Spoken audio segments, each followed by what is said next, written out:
Hi hello ఇవాళ pasta క్విక్గా ఈజీగా ఎలా ప్రిపేర్ చేసుకోవాలో చూసేద్దాం.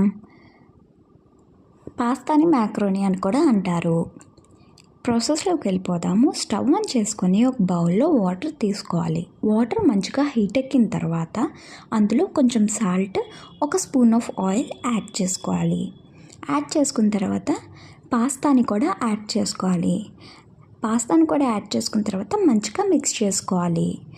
మిక్స్ చేసుకున్న తర్వాత అది పాస్తా అనేది 65% ఉడకాలి.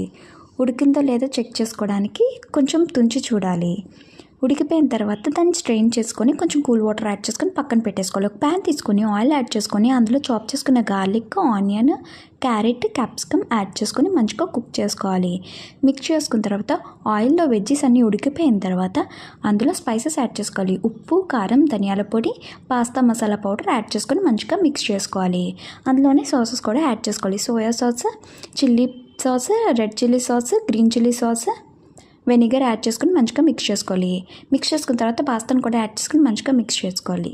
మిక్స్ చేసుకున్న తర్వాత లాస్ట్లో కొత్తిమీర యాడ్ చేసుకొని మంచిగా మిక్స్ చేసుకున్న తర్వాత హాఫ్ లెమన్ని స్క్వీజ్ చేసుకొని మిక్స్ చేసుకోవాలి. మిక్స్ చేసుకొని స్టవ్ ఆఫ్ చేసుకొని సర్వింగ్ ప్లేట్లోకి సర్వ్ చేసుకుంటే యమ్మీ అండ్ టేస్టీ పాస్తా అయితే రెడీ అయిపోయింది. Thank you for watching. Bye bye.